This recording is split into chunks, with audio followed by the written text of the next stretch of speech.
umuhanda Muhanga Ngororero Mukamira henshi wangijwe n'inkangu, hamwe na hamwe wacitse kabiri, ahandi ziwushyira mu manegeka. Abawukoresha bavuga ko bari bafite impungenge z'uko izi nkangu zishobora guhagarika ubuhahirane burundu. Twari dufite impungenge nk'abaturage bari batuye muri aka karere ka Nyabihu ndetse by'umwihariko muri uyu murenge wacu wa Karago, aho twabonaga uyu muhanda ugiye kudushika ndetse ugiye guhagarika ibyo bikorwa byose twavuze birimo ubuhahirane ndetse n'ubwikorezi, aho twabonaga mu minsi mike uyu muhanda uraba utari nyabagendwa. Twebwe nk'abaturage barimwe bari basigaye bagenda bigengeseye aha ngaha, aho twageze duhanga uduhanda aho kugira ngo abantu baze bahakikire. Nkuko mubibona, iyi ni inkangu ndende ya Mwanike. Ni inkangu yatangiye kugaragara mu gihe cy'imyaka 4. Muri icyo gihe iyo mvura yaguye niyo yatumye inkangu yaguka igezaho ishyira uyu muhanda mu manegeka. Imiterere y'aho uyu muhanda unyura ni mu misozi miremire kandi hanamye.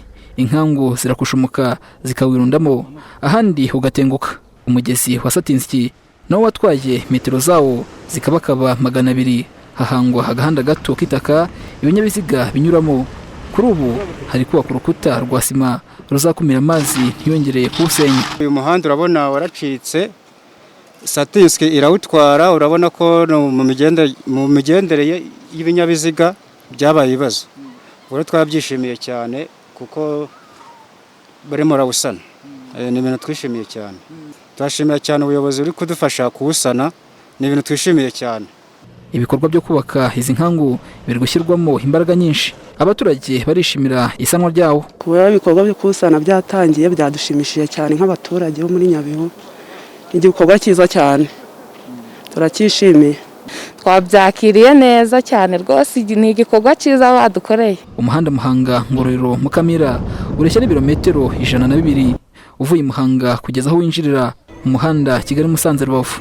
Ukoreshwa cyane n'abatuye uturere two mu ntara y'Amajyepfo n'Uburengerazuba. Umuyobozi wungirije w'ikigo cy'igihugu gishinzwe iterambere ry'ubwikorezi RTDA, Emile Patrick Baganizi, avuga ko umuhanda 12 hangiritse muri uyu muhanda, mu gusana haherewe kuri 4. Mu busanzwe rero ubundi tugira amasezerano rwiyemezamirimo usana ahantu hagiye hangirika ku muhanda.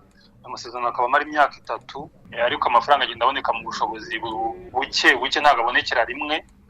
Kuri ubu turimo turasana ahantu hameze nabi cyane hagera muri 4, ariko n'ahandi naho tukomeza kugenda tuhasana ndetse n'inyigo zigenda zikomeza kuko uko hangirika. Kugira ngo tuhasane imbere tugomba kubanza kuhakora inyigo kugira ngo tuhakore mu buryo burambye. Tugenda dukora izindi nyigo zo kureba ibintu bishyashya twakora kugira ngo tugire uburyo burambye bwo kuwufata neza no kuwusigasira.